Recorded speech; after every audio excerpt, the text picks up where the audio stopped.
Hello again and welcome to another episode of The Really Show. I'm your host, Aaron Ross. Today's show, Black Confederates. Was their fighting due to rebel conscription or love of country? And remember, if you like our show, we would really appreciate it if you would subscribe. Over the last several years, one of the greatest controversies surrounding the Civil War is to what extent Southern African Americans, both free and enslaved, fought on the side of the Confederacy. What? The Louisiana Native Guards, based in New Orleans, is an example of free Black Confederates fighting in the war. The majority of free blacks around the New Orleans area allied with the planter classes, hoping to gain more rights. About 1,500 of the free African Americans enlisted in the Guard, announcing early on their determination to fight shoulder to shoulder with other citizens to defend the city. In July 1862, the Second Constitution Act declared all rebel masters and slaves within Union lines free forever. Along with the Emancipation Proclamation, this led to the great desertion of black fighting forces with the Confederacy. New Orleans Forces Commander General Benjamin Butler interviewed several Native Guards, asking them why they would fight for a government that allowed slavery. The answers ranged from didn't dare to refuse to hoping they would have greater equality to whites. Let me say something here. I'm about to say something, brother. One of the North's most widely read papers was the Harper's Weekly.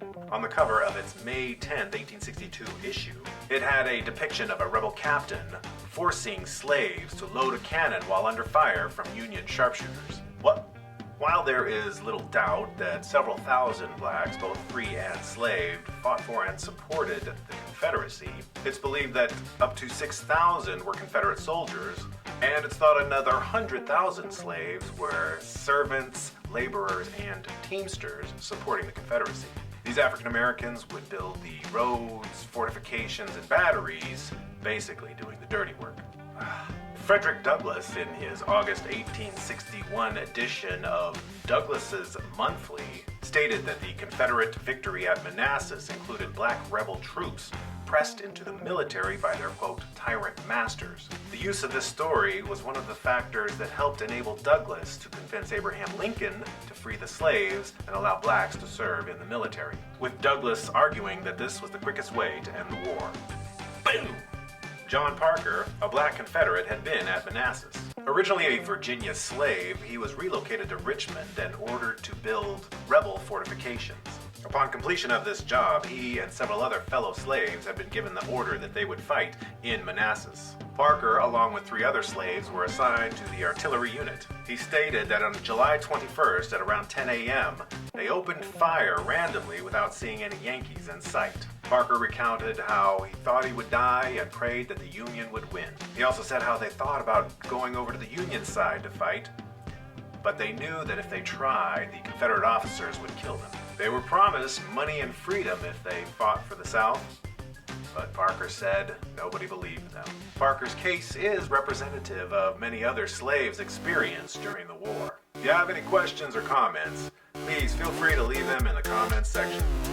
That's our show for today. Thanks again for watching. We'll see ya next time.